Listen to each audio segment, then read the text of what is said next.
Welcome to Let's Talk. I am Scorpion Taz, joined as always by Jaguar Gator 9. Hey man, how's the month been for you? Because I just want to hit reset right now. I want to hit reset on everything. Yeah, it's been quite the new year so far. Quite the new year, especially with my football teams. It's been interesting. It's been an interesting start to 25. Not sure I like that much right now. I'm not gonna lie. We're down to 14 teams left in the NFL. Are you still packing with the Packers and the Chiefs? I'm still packing with the Chiefs. I see no reason to bet against KC until proven otherwise. The Packers, no. The Packers, I've not been impressed by the way they're playing as of late. Lions look good. The Lions, I know that it's generic to go with the 1 seed. I know it's the 1 versus the 1. It's not exactly the most out there prediction, but with the way Detroit's playing right now, defensively, they're getting pieces back. Aaron Glenn's been a heck of a coordinator defensively with the pieces they've lost. I'm going to go with the Lions. I still think the Chiefs win it all, but I'm going to change my NFC pick to Detroit. All right. You hear it here first. Well, unfortunately, the NFL news is not what is really burning the lines today. We've got some news out of Arlington from the Big 12.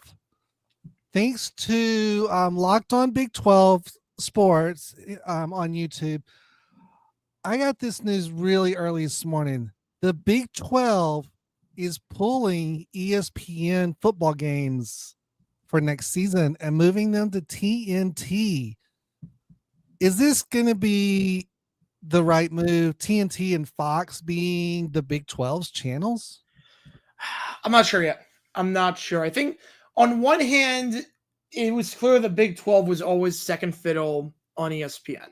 You were not getting the national, the big slates. You were not getting the big games. The SEC was always getting those. Having games on TNT instead of behind a paywall is a good thing. Having games on TNT at prime time instead of going up against a bunch of other games at, let's say, noon or whatever, or at night, but at the same time on backroads networks, essentially, that ESPN has. I think that's good. On the other hand, with the way that ESPN controls the narrative for a lot of stuff with the playoff, you leave ESPN, it gets a lot more dicey because we saw the talk about Indiana. We saw the talk about some of the Big 12 teams. We saw what happened when ESPN lost the NHL. It was just an afterthought at that point. I think ESPN controls a lot of the narrative.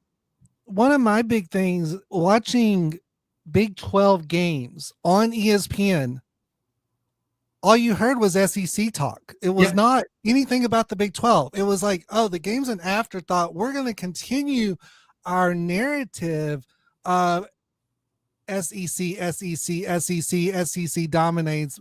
All we care about is the SEC. All you're going to hear is SEC. The game going on in the background is just an afterthought. I think that this gets the Big 12 out of that too. They get them away from those SEC driven mindsets of commentators and get them onto people that are going to really focus on the game and the players and give those players a better arc when it comes to the national narrative. Yeah, because you also see that during the bowl games. I mean, during the bowl games, it doesn't matter what teams are playing. Horrible. During halftime, they don't mention the game. They just talk about the SEC and talk about the playoff. And when I was like, I want analysis on the bowl game I'm actually watching. We'll get to it in a minute, but the Texas ASU game, it was all about how good Texas was, and ASU didn't belong there. Mm-hmm. And ASU almost won that game. They should have won that game. Yeah. I'm just glad we have only, and I don't really consider them an SEC team. We only have Texas left in the championship 4, and they shouldn't be there. No, So there's a lot going on. I think a lot of these networks are looking at, let's get ESPN out of the narrative. Mhm. About City, glad to see you in.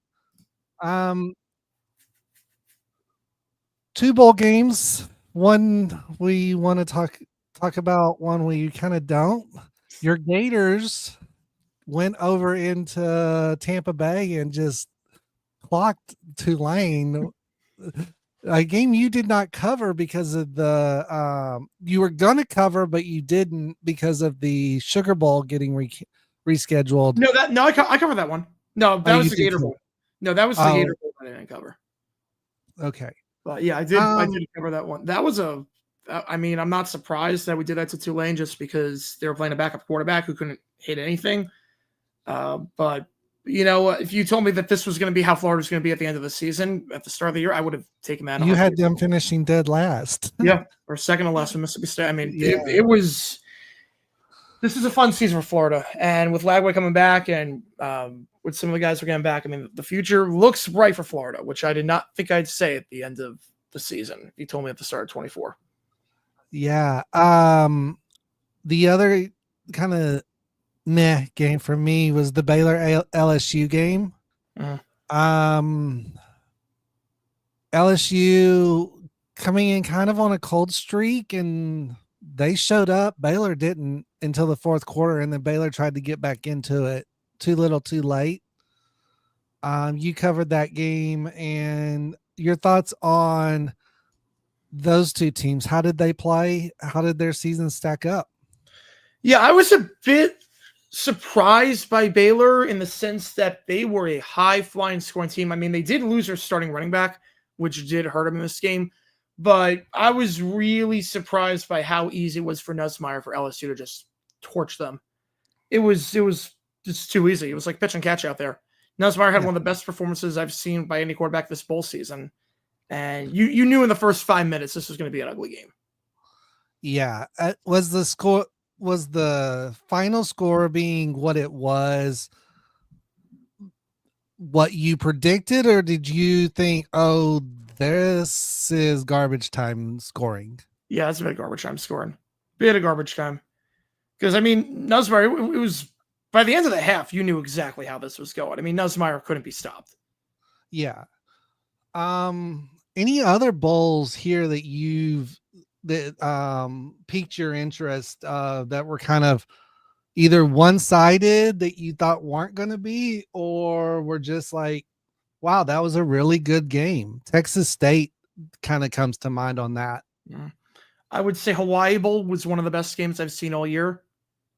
And the Game Above Sports Bowl going into however many overtimes it did. I mean, Hawaii Bowl and Game Above Sports Bowl, back-to-back bowl games that set the record for longest bowl game ever. I called so much overtime. It was ridiculous. But yeah. I don't get – that's one of those games where you could fire Narduzzi, and I'd be more than okay with it. To lose 6 straight to end the season, and considering the fact that second overtime, you have 4th and goal at the 1-yard line after a penalty committed by Toledo. 4th and goal at the 1. And you can score a touchdown and win the game right there, or you kick a field goal. And they kick the field goal, even though in the third overtime, you just trade 2-point conversions from the 3-yard line. So you just go for it from the 1-yard. Like, what? There was no logic there whatsoever. And right. I think Narduzzi's going to be on a very hot seat going into next season. I know you've said some about it. The Pop-Tarts Bowl, close game. Close game. Yep. Love the running around the Pop-Tarts Bowl, but there are some questions about Cam Ward. There are some questions. I don't know why he did what he did. It is not fair to your teammates, to the fans, to anyone involved to just pull yourself from the game midway through. I think that is wrong. And I mean, Cristobal didn't offer any explanations. So as of now, I'm going to say Cam Ward's a quitter. And I would go with that. Yeah. I don't know. Like, if this was Cristobal's decision, that's one thing, but I think Cam Ward is a quitter. And we should not be rewarding that kind of behavior in the draft. We should not be rewarding this. And something's got to be done. Something has to be done, because at the end of the day, these players are getting a lot of money, and they're signing contracts to play, and their scholarship is based on you play like that. Yeah. Like it's almost like I can't, if I get an academic scholarship for school, I can't just not show up to class. I can't just not show up. There's certain things I have They'll to do. kick you out. Yeah, there's certain things I have to do, and they've got to figure out something, because what happened with Cam Ward was not acceptable, and Yeah. it's not fair to the fans who paid money to go to the game only to see a backup quarterback come in there because the starter just didn't feel like playing. Kind of University of Texas repeat of the of their national championship game that they squandered because they threw a backup in. Mhm. Yeah, I forget when that was, but it's Yeah, been but that a was while. when School McCoy got hurt. I mean, that was different. That happened. Yeah. Well, he says he got hurt. Yeah, I'm pretty confident he got hurt in that one. Yeah. I'm pretty confident. The Alamo Bowl, BYU in Colorado. That not really a shock on how that game went. I think it's a little bit. I mean, I think what this shows is that BYU is way better than I think a lot of people give them credit for. Colorado, I mean, they played their guys. I was very surprised by how that went in terms of how badly BYU beat Colorado. But BYU is the favorite going into the next season for Big 12. There's no doubt in my mind about that. Oh yeah, BYU, ASU, and I think Colorado are going to be big time favorites for the top three spots in the Big 12. We're going to talk about the playoffs in the NFL here in just a second, and then we'll get to Black Monday news, or the week of Black Monday news. But what is your thoughts on all this talk?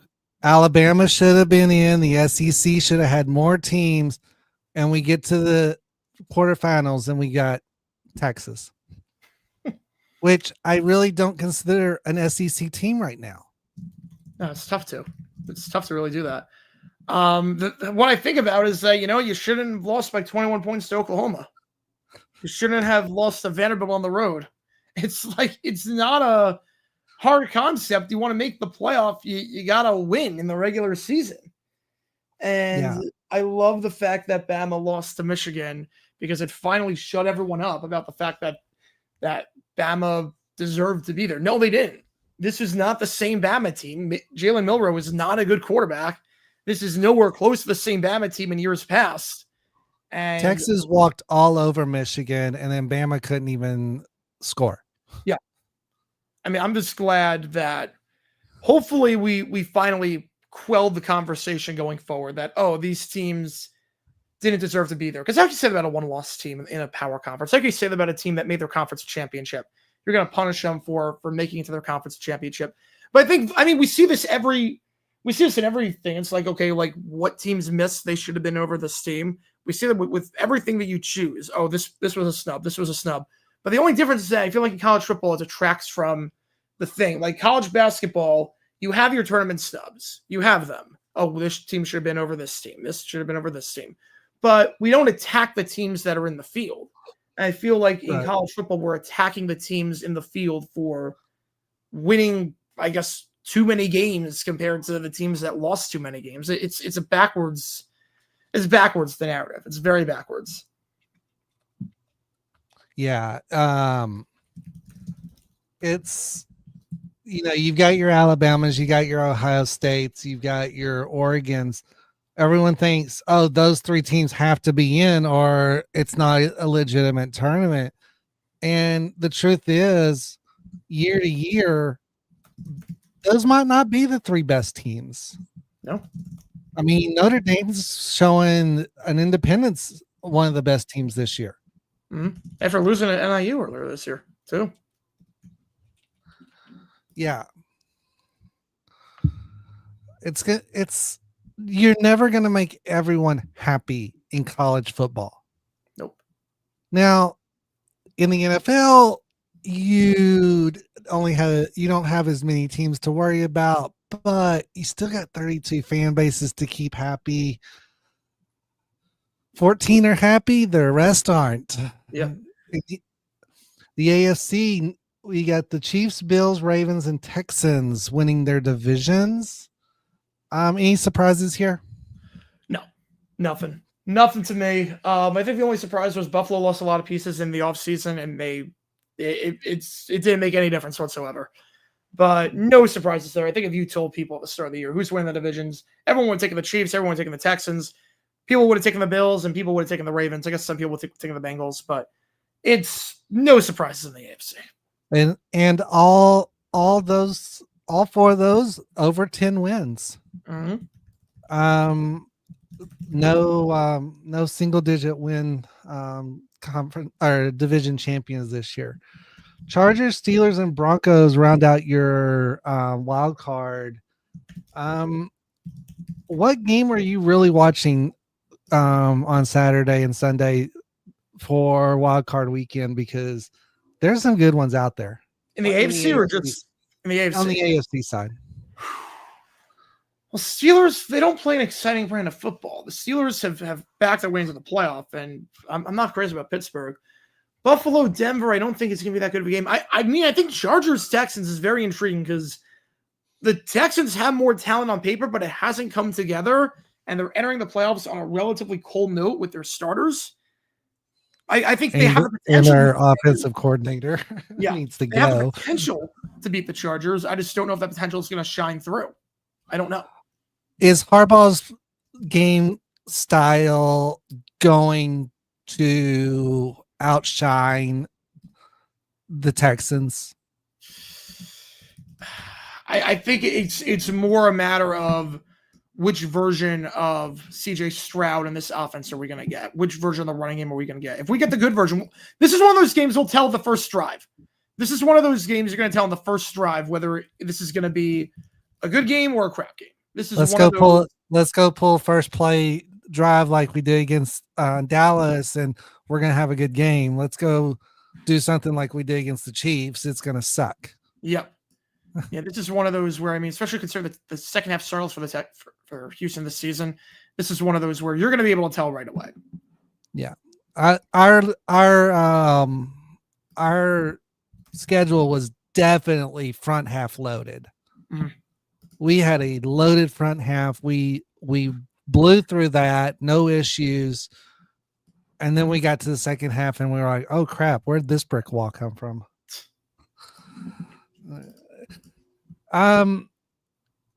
The NFC, Lions, Eagles, Rams, Bucks. As you said, Lions were kind of a no-brainer for first place, but I mean, who would have thought Minnesota would have come on strong and put the Lions in a run for first place? No one. I mean, they're the best wild card ever in terms of wins, 14 wins, and especially with Sam Darnold and everything they had to go through. They had an injury to their starting quarterback. They had basically no draft. Hang on. There we go. We had Vikings had no draft picks to work with whatsoever. No draft picks. Then you have your secondary take a massive blow this offseason.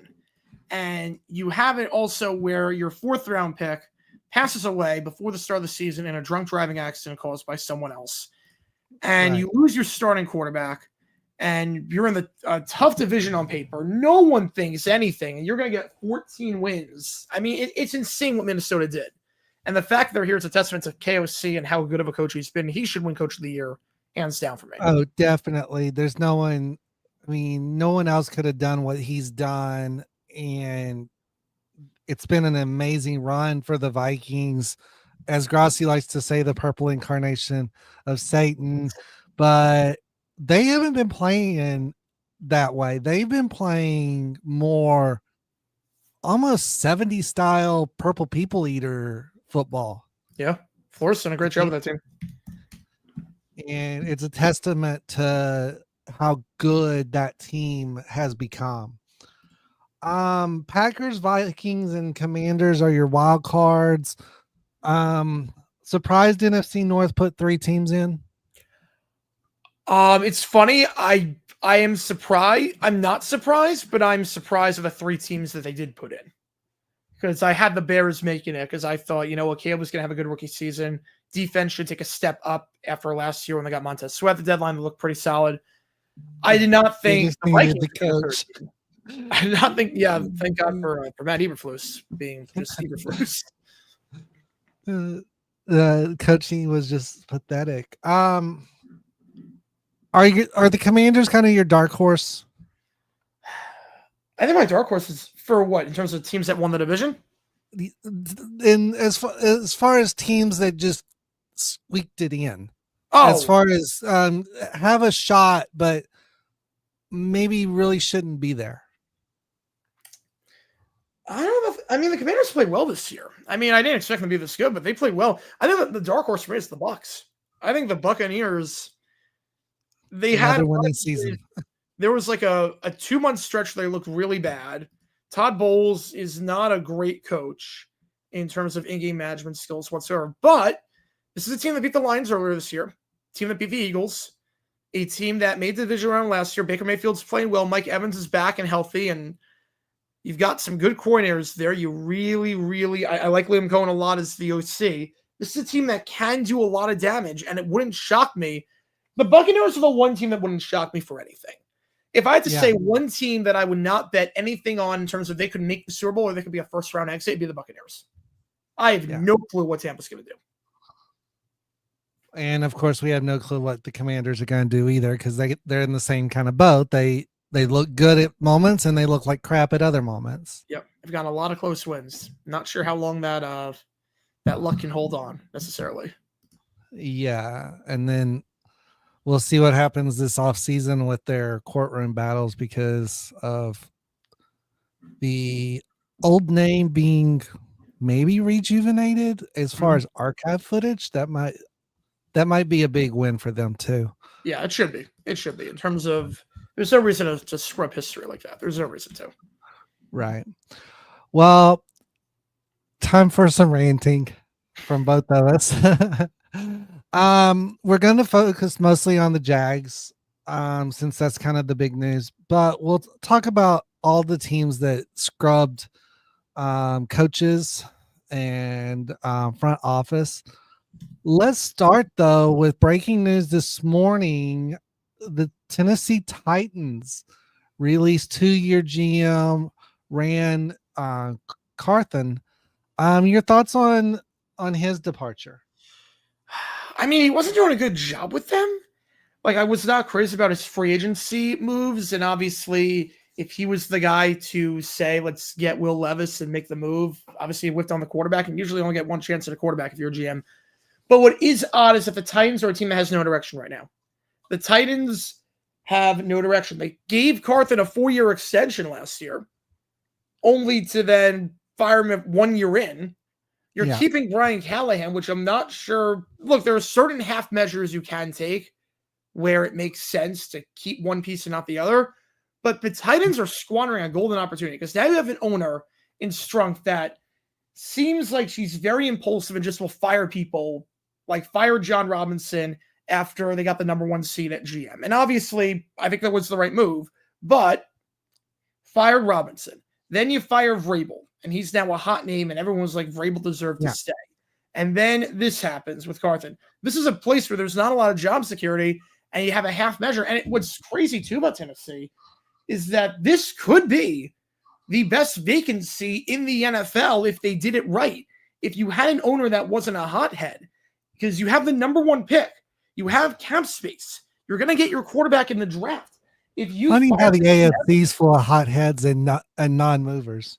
Yeah, like if you have the GM in place, if you do a cleaning of house and whatnot, you have the number 1 pick, you have the cap space, you can work with that, especially with new stadium and new facilities coming in. But yeah, they're kind of bungling this. I agree. The half measure, it's like if you're gonna clean house, do it all. Yep.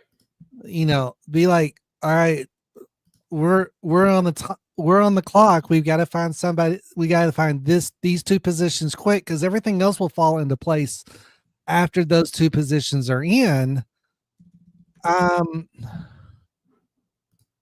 But another measure that really is coming out today is the Raiders. The Raiders took the measure, did what they needed to do, got rid of Pierce. Your thoughts on the Raiders measures and why they waited so long? It's bizarre. It's bizarre because why let him conduct the presser yesterday? Why essentially use with your actions that he was safe and then do that?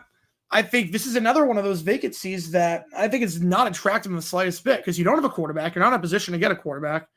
You have uncertainty with the ownership. You now have an owner that has had a hothead. a hothead, that an owner that you've had Gruden, McDaniels, Pierce, and now you're going to be on your fourth coach since 2021. You're going to be our fourth coach since 21.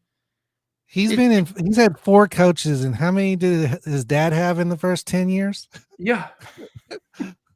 He was the coach. His dad literally was the coach. Yeah, exactly. I mean, it's like, I joke and say, why don't we just why don't we kick all 32 owners out and put their kids in charge? Yeah. But at the same time, it's like, wait, the kids aren't doing so hot. Yep. And the other thing too is that if you take that job in Vegas, okay, you're dead last in a division that had 3 teams in the playoffs and looks like everyone's got their franchise quarterback. So that is a tough spot to win in. And you keep Tom Telesco at GM, which, I mean, you're not firing a GM after 1 year, especially a guy that drafted a very good tight end, Brock Bowers, year 1. But at the same time, it's another one of those half measures. And it's one of those moves where you look at what Telesco did with the Chargers. He didn't do a whole lot. Had way too long of a leash there. It's not a good vacancy. There's a lot of it's funny right now. There are so many jobs in the NFL that could be good vacancies that are just not, because one piece in particular, when it comes to the owner not doing what they should be doing. Yeah. The Pats, another one, 5-year succession plan. You give up after a year. What's Kraft thinking? He's thinking he screwed up and he should have gotten Vrabel last year. He's thinking that Vrabel was on the table last year and he threw it all away because he didn't want to put in the work, because he was like, oh, I have a succession plan in place. And it obviously didn't work out. Kraft's also probably kicking himself that the Patriots do not have a top 3 pick because they won that game against Buffalo. And obviously Mayo was not working out. They had to fire him. It was one of those one and dones that I'm more than okay with because the culture of the team was really, really bad.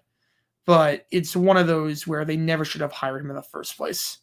At least you can get why the Raiders hired Antonio Pierce. You can get why he had experience as a coordinator in college and the NFL. He was the interim. Guys liked playing for him. Yes, it turned out to be like a Ray Williamson kind of situation in Tampa in the early 90s, but you can at least understand why they hired him. I never understood why the Patriots just decided not to do a search and just went with Mayo and never looked back. Yeah. It didn't work out. Yeah, and the culture up here where I'm at this season for the Patriots was awful. They knew that they had no shot. The fans knew they had no shot. No wonder the fans are booing the players, booing the ownership for their decisions, and the players are retaliating against it. No one wants to lose. No one's trying to lose, but when you're spoiled rotten like the Patriots have been, you expect to win. Yeah. It's kind of like the Cowboys. They expect to win. Doesn't mean they're going to win, but they expect to win. At the very least, you can have a back-to-back season with top 5 draft picks. At the very least. Yeah.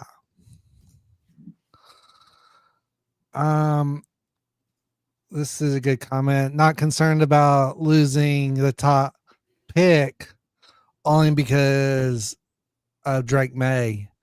How do you feel on this? I mean, on one hand, I get it because you're not taking for a quarterback. You have the guy in place, and May looks solid. May does look solid. Yeah. So it's not like the Giants where that win against the Colts screwed you out of a quarterback. But on the other hand, you got to think about, what did this win against Buffalo do? It didn't really do anything for you except hurt you. If you lost that game, you have the number 1 pick. Obviously, you're not taking a quarterback. But what you can You can trade that pick for a treasure trove, multiple first-round picks down the line. Heck, you could even trade back with the Giants at 3. You figure the Browns are taking a quarterback. The Giants would take a quarterback at 1, obviously. You trade back with the Giants, get multiple first-round picks, get a war chest of picks, and you still get the guy you want with Right. on a lesser salary, too, because picks 1 and 2 are going to be quarterbacks and Ward and Sanders in all likelihood. So it's one of those where that win was one of the most costly wins in NFL history. Sanders being a second generation talent, how much is his dad in his ear saying, okay, we're going to talk to these, we're not going to talk to these? I don't think it's that much. I think that's a bit overblown, because I think the problem is that Deion knows, look, if Deion was going, if he was retiring after this year, if he was just a dad, that's one thing. But Deion, at the end of the day, is a coach at Colorado. And he knows that the way to recruit is to get people to the NFL. And people to put more people in. Yep. And if you start meddling with other teams and building bad relationships and saying, I'm not letting you go here, I'm not letting you go here, I'm not letting you go here, I'm going to butt in, all of a sudden you lose, scouts stop coming to you and you lose the connections and you have a reputation. And I don't think recruits would necessarily take too kindly to that. Right. But at the end of the day, you've also got someone like Deion saying, hey, let's go look at the transfer portal. Who can I steal from other schools and then help them get those better picks? Mm-hmm. So the days of you having to go to an LSU or an Alabama or a Tennessee or an Ohio State to get those top picks is gone. I mean, the best players are coming out of smaller schools. Yeah. And the ones that are destroying the NFL's stat lines are not necessarily those blue chip players. Yeah, I mean, you're still going to have the blue bloods and whatnot and the schools that produce more talent, but the top 10 picks, you figure 2 of them will be from Colorado, 1 will be from Boise, and 1's going to be from Arizona. Yeah, like 3 of the smallest schools. Yeah, not exactly school like schools in like that have had success in our conferences, but not schools necessarily associate with like the Ohio States, the Penn States, the LSUs, national championships. Yeah, yeah. And not necessarily the Heisman winners anymore either are getting the looks that they were getting 10 years ago. Used to Heisman, you're going to be in the top 3 guaranteed, if not number 1. And now it's like Heisman may go 5th. Mm-hmm. There's better players out there, but because of their squad, maybe they weren't considered for that Heisman. Yeah. So it's a little bit different because there's positional value too. If Travis Hunter was a quarterback, he's going number 1. I think it's more just positional value, but Heisman still means a lot to the draft, but it's not the end all be all necessarily. Otherwise, Tim Tebow would have been a tank for Tebow. How, as much as Hunter and Sanders want to obviously go to the same place, play together, how hard would it be for someone to say, no, I'm not interested? I would be flabbergasted if Sanders and Hunter are playing at the same spot. Be flabbergasted. It would take a crazy trade up to be able to get Sanders and Hunter, and I don't know anyone's got the picks to do that or the desperation to do it. Yeah. Well, maybe some desperation out there, but no, I don't think either one of those guys are going to want to go to those places that are that desperate. Mm-hmm. Other news coming out today is Derek Carr saying he will not take a pay cut for next season. Is this smart? I mean, I get it. I mean, I think at the end of the day, he's human. At the end of the day, you ask someone, all right, take a pay cut for the betterment of the company. Most people are going to say no. That company needs it. Yep. Most people, especially after what we've seen as of late, most people are going to say no. So I don't blame Carr. I mean, he said he would restructure. but he wants his He money. yeah, he wants his money. It's not I his mean, fault. he's no JJ Watt. He's no, that was one thing that everyone praised Watt for, was he was always willing to take a pay cut. Most of these guys aren't. Yeah. And it's ironic that his name comes up, and much as much as a Houston fan as I am, seeing what Carr's brother went through in Houston, knowing what Carr's brother went through in Houston, knowing that Carr doesn't want any part of what his brother went through in Houston, it makes sense. I want my money. Give me my money. I'm going to go play. And don't screw me over. Yeah. I mean, he knows it's like, I mean, he's getting up there in age. He knows this is like his last chance to make a big amount of money, and why not? It's almost like in fantasy football, if you like make a trade and the trade is terrible, it's like, hey, I'm like, can you give me something back? It's like, no, like you made this trade with me, like it's not my problem. Like, you gave me this money, I'm gonna keep it. Yeah. Travis Hunter better as a receiver than or a back? Oh, I think he's better as a cornerback. He's much better as a back. Yeah, way better as a cornerback. And the NFL knows that too. I mean, they'll have some package plays from a wide receiver, but they're going to play him at corner. I mean, you look at Hunter, and it's like Hunter is this era's version of Sanders. Mm-hmm. Pure and simple. Sanders could play both sides of the ball. He mostly played defense, was excellent on defense. And I think that's really what Sanders groomed him to be, was Sanders 2.0. Yeah. And it's worked out. Any other major moves in the NFL since conclusion of week 18? Besides the mess down in Duval, which we'll get to. Yeah. Besides that, I mean, besides just some like positional firings, OCs, DCs, Bengals fire their DC, which makes sense. Seahawks, I'm a bit surprised they fired Grubbin for 1 year. Colts fire Gus Bradley, which I hate. I think he should have gotten a lifetime extension.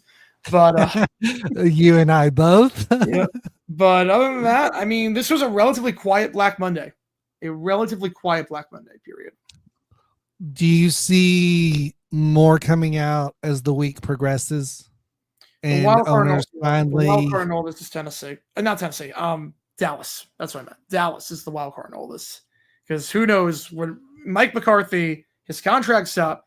Now, what's interesting is that the Cowboys refused to let him interview with the Bears, which I think is wrong. I think that is wrong that they are not letting McCarthy interview with the Bears if he's got literally like 5 days left on his contract. Like and you don't have made a decision by that point. Like, let him either do the decent thing and fire him or re-sign him. But don't leave him in limbo. Yeah, don't keep him in limbo. Don't leave fans in limbo either, because it's like, okay, maybe McCarthy's not the guy and we move on and we can start moving on now. Why are you going to make us wait? But again, Jerry Jones has probably gone into his cryo coma, so who knows what Jerry Jones is thinking. Yeah, the Cowboys just, don't get me wrong. Being from Texas, being from the Waco area, and living halfway between Dallas and Houston, you love both. You love both sides. Football is football in Texas, and football is king. So, you support everyone. But I look at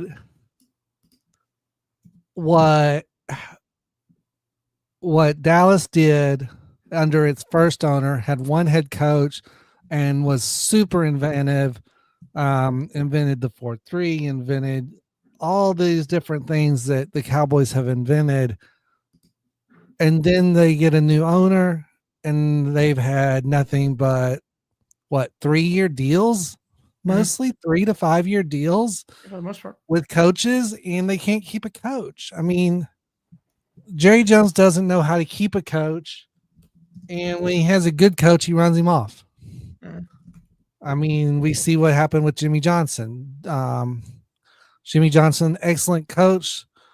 The game passed him by because everyone figured out what the heck he was doing during the draft.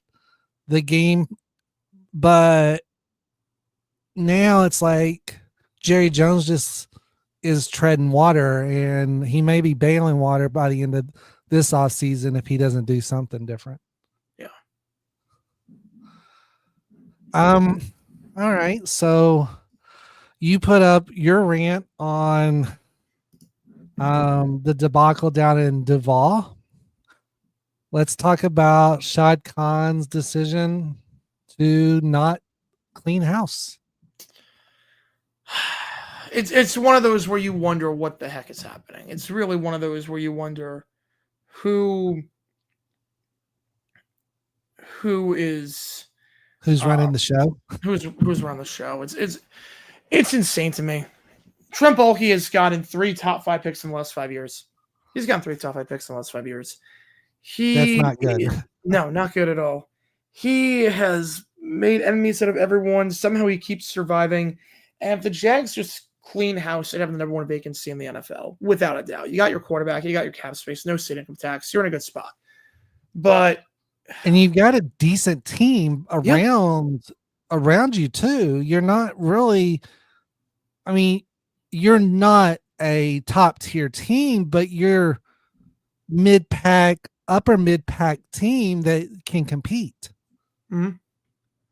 You just need a few pieces, and a good coaching staff and a good GM fixes that. Yeah. No, it's not a horrible vacancy, but the problem is that Baalke, he's got 1 year left on his contract. And then what's even more bizarre about it is that Shad Khan's making these decisions when he's not showing up to the games. He's not making his face known in the city unless he wants money. Like Tony's not either. Yeah, he's pretty absent. He's pretty absent right now. And he's making these decisions, I think, because he's just lazy and doesn't want to conduct a search. But then he says that he said yesterday that if someone convinces him that Baalke's not the guy, he'll fire him. If there's a coach that comes in and says, "Yeah, I don't want to work with Baalke, and I can give you a good reason why," he'll fire him. And he said this on in the press conference with Baalke. There, which you did not cover. That is something you actually didn't cover. No, because that was afterwards. That was after recording the video. They did the press. It was literally like someone asked, like, if a coach flat out says, "I will not work with Baalke," and provides a plan to you of how he wants things structured. Because right now the structure is that the coach will not report to Baalke, which doesn't make a lot of sense because, again, Khan doesn't know anything about football. He's pretty absentee, and you want the GM and the head coach on the same page. But Khan said, "Yeah, I'd fire Baalke," while Baalke was on the call. Of these names that Khan is looking at to replace Peterson, which ones are you wanting the most? I mean, Ben Johnson and Liam Cohen are the top 2. They're definitely the top 2. And if we get one of those 2, I guess it all works out. Because, look, as much as I don't like Baalke, he did do a decent job drafting this past year. But, I mean... Do you think Ben would give Khan that reason to get rid of Baalke, though? I would hope. I mean, he saw the Lions play the Jaguars, and the Lions won 52-6.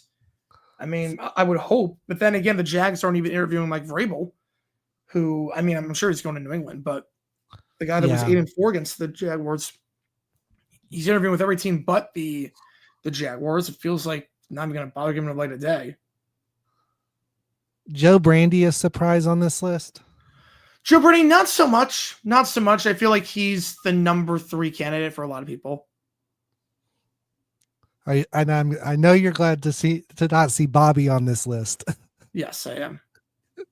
I am very glad. Although I would be laughing to the bank, but then again, I do want the Jags to do good. Do you think other owners are getting into Khan's head about how he's running his organization? No, I don't think other owners are. I think other owners love this. It, other owners don't want to help each other out as long as they're making money. And Khan's making the league a lot of money. The Yeah, revenue in Khan, Jacksonville's gone up. Like, he's the perfect owner for he's got a new everyone else. stadium coming. Yeah, it's like you got a new stadium, you got money coming in. He's willing to play games in London. Like, he's increasing the valuation of the Jaguars. He's not winning. He's a perfect owner in the sense, like, as a competitor, it's like, all right, you know what? Like, the guy's making money, but he's not doing anything. Kind of like the O'Neirs were for a few years with Jerry Jones. They were at each other's throat, but they loved each other because they made each other money. Yeah. It's not like Dan Snyder where he was stealing money from people. Like, Khan's not involved in any controversies. Khan's just to himself. Yeah. Do you think if Khan was to put the effort he puts into Fulham into the Jags would be a much better team? I'm not sure how much effort he really puts into Fulham. I think he just found the right person. He after a decade finally hired the right person and actually worked out. And he's just pretty hands off and let him do whatever he wants. But that had a lot to do with Tony helping with finding that person, right? Yeah. It's true because like Shad is very calm, very relaxed, very patient, but doesn't know a lot about sports. And Tony is very knowledgeable about sports, but he's also a hothead. Which I've seen on several occasions. Yeah. But I don't know which one I'd rather have in Jacksonville. I mean, I say it can't get worse than Shad, but his brother or his son, I don't know. I honestly don't know. It could be worse. I mean, with Tony focused on AEW and the wrestling and sports entertainment, of course, part of that sports entertainment deal was that he would never compete against the NFL directly, meaning never Monday night shows or blatant or going up against a marquee game, which is a big reason they do pay-per-views on Saturdays. Yeah. But do you see his involvement with AEW keeping him maybe more like his father of being a hands-off owner? Or do you see him maybe turning AEW over if he has to take control of the Jags? I think AEW is his baby. I think that's his baby. I think that's what he's passionate about most. So I'm not sure. He might try and juggle two things. I mean, he tried juggling three things before. I think he could think he because he was trying to juggle Fulham too. Yeah. Finally went a bit hands off with that, but we'll see. I'm not like that day is coming. That day is coming at some point in the next 10 years. Yeah. As far as questions go, Stroud City, just throw them in. If we can get them, if they work into our conversation, we'll get to them.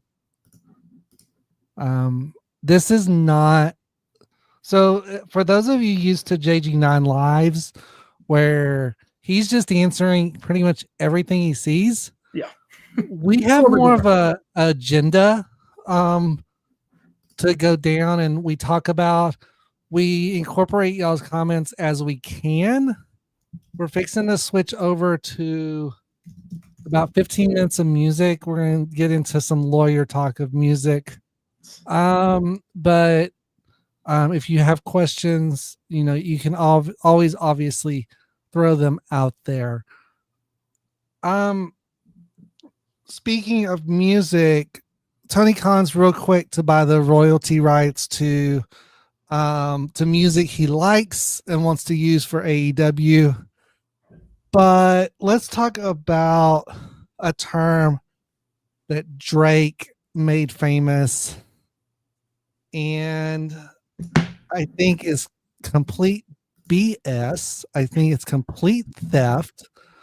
I think that if Vanilla Ice got sued now for what he did in the 90s of sampling and called it interpolation, I think he still would have paid for what he did. This term needs to go away. It is sampling. It is pure theft. It is sampling for the use of a product without giving credit. And I'm going to touch on Miley Cyrus using Olivia Newton-John's Physical as one of the biggest culprits of this.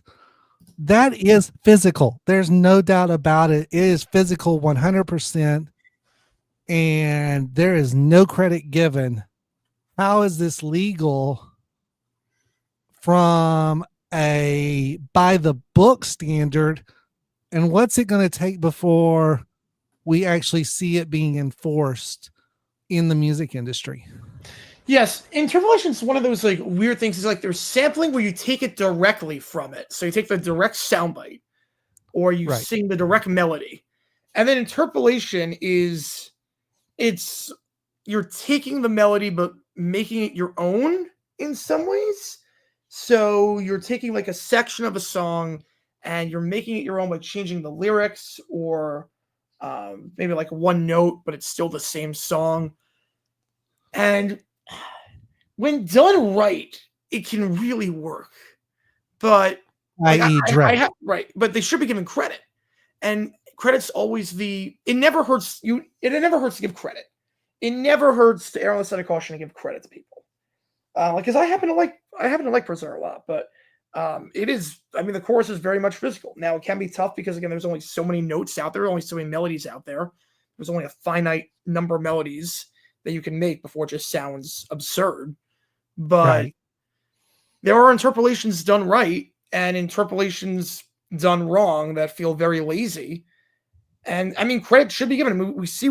I mean, a bar song gave credit, and that's a great example of an interpolation. I mean, that's clearly an interpolation of the lyrics, but it works, and they give credit.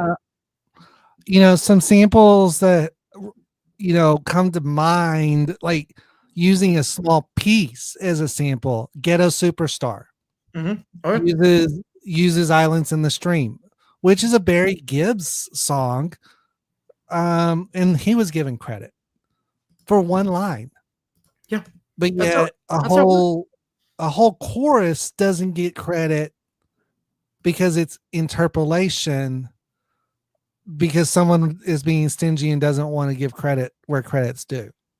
That's where I say the line is being crossed. What's it going to take? I mean, I know it usually takes case law before these things are sorted out and really a true line in the stand is drawn. What's it going to take? Who's going to be the big act that's going to say, hey, enough's enough and we don't like what's going on? I think we both know who to be. I think it's Taylor Swift. Yeah. I think that would be the one. If she ever Someone wanted to. using her stuff is going to get into some major legal trouble. Oh, yeah. Because she's not afraid to sue anything. She's not afraid to sue. She's got a legal team, and her legal team is very good. And you mix her legal team with Kelsey's legal team, and you don't want to. I don't think you want anything to do with that. So you're not messing with Swift. Between Swift and maybe some of the ultimate legends, it's going to take something big. I mean, it took Metallica to shut down file sharing. It took the Beatles saying, hey, let's work with Apple. And that's what really pushed the streaming idea over the edge. Maybe it is Swift that's going to say, hey, this is where I put my foot down. This is wrong. Let's fix it. Let's find a way to do it legally that benefits everybody. Yeah. I think at the end of the day, if someone's upset about their song being interpolated in something else and not getting credit, usually you just ask for credit, and 99% of the time, they'll give it. They'll give the credit. If they don't give the credit, that's when you try and get your money and get the lawsuit. But most of the time, if you just say, "Hey, I want some credit on this song," they'll give it. That's usually how it goes. I mean, you look at, I mean, truthfully, the ultimate interpolation is Weird Al. Mhm. I mean, what Weird Al does is he That's like parodies the parody. song. Yeah, that's more Yeah, like he parodies the song. But you know, you look back at shot for shot videos, shot for shot, or lyric for lyric, melodies and everything for these songs. He knit, you know, everyone's like, oh, his is better than the original in a lot of cases. It's funny too, 'cause But he doesn't need permission. He gets permission, but that's the funny part. He doesn't need permission. 'Cause right, parody and, is covered in and a very the fact that he has never once had to have permission, but if someone says no, he scraps it. Yeah. The song Yellow Snow is one of his songs that he scrapped. He didn't put it out. He'll play it live. He'll play it in a medley live, but he won't. But because the artist said no, I don't like that song. Michael Jackson said no to a song, and Weird Al said okay, and that's when he went and found Nirvana. And I mean, you look at Weird Al's legacy, and people are trying to do what he does without being a parody. In a way, he is sampling songs.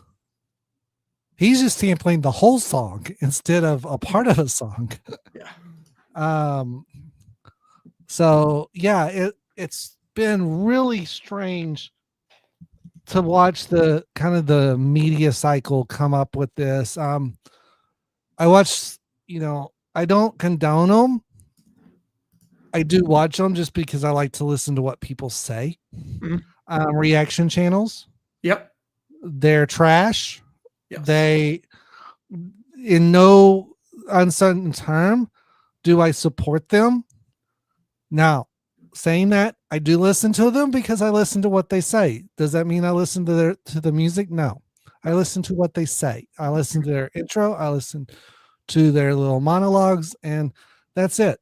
I know what the song is. Oh yeah. I want to see what they're saying. Yeah. Especially these people that say, "Oh, I've never listened to country music before." BS. I've never listened to Michael Jackson before. BS. Oh, I've only listened, Ludacris is the only thing I listen to. BS. No one buys it. The reason these channels do good is because we're interested in what people say. It's not about the music, but when they're sitting there saying, go support the musicians, go support, their stream. No one's doing that because we're listening to you present it. There's no reason to go listen to the original. Now, no, I just saw it. Yeah, but so now for me, I have it set up to where a lot of that music that I listen to on those channels feeds into my YouTube music, and my YouTube music plays all the time. And I have YouTube Premium. And for those that don't have YouTube Premium, get it. It's worth it. It helps the creators more than you guys know. And you don't have to watch commercials. Oh, that's good. Which I know those times where I haven't had it and I'm watching a JG9 video and it cuts to commercial in the middle of a sentence. I'm like, what the? Yep, premium is good. But it does help. I want to encourage everyone to get that. I also want to encourage everyone to like and subscribe to the videos you watch, whether it's mine, whether it's JG9's, whether it's someone else's. Like, subscribe. We're all trying to play the algorithm game, and we all love when you guys help us out, because when you like and subscribe, it recommends it to your friends and to others that are watching that content. I think that this week or this month is a giant reset for sports.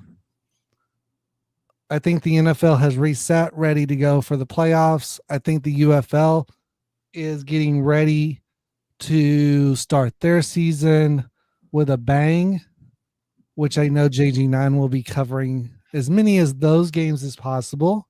I know about it. And I know we've got music, the music scene resetting, Grammys coming up, and some other big things coming. I want to encourage everyone to take a moment and look at what is around them, what's going on, and really enjoy the scene around them. And don't just get caught up with one focus. It's not all about football. It's not all about baseball. And it's not all about music. At the end of the day, everything is included. And I think the JG9 channel really encompasses that with the amount of live streams he does. If you like sports and like to have somebody commentating on sports every day, JG9's channel is the channel for you. And I know I took December off. I do plan to start doing live streams again here in January.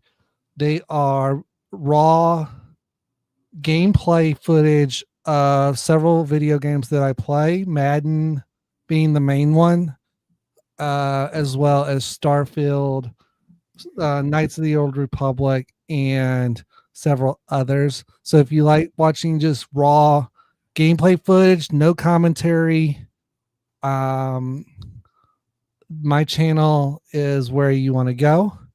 You can always get the podcast on Scorpion Taz Media, and check out any links that we throw up. If I cut something out and post it as a video, I and JG9 both usually comment on it in our community tabs. Thank you for everyone that showed up today. JG9, you got anything to say before you go call a basketball game?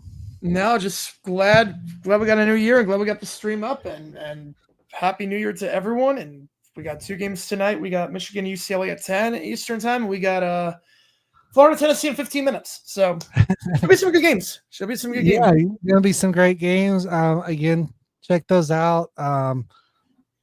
Again, JG9 live streams are very different from this. We have an agenda to talk about. We want to get to those things, so we don't always get to questions, but we do encourage you to ask questions. Just know that we do read them. We just may not answer them on air. So Thank you very much for everyone that showed up. And JG9, I'll see you next time that we do this in February. See ya.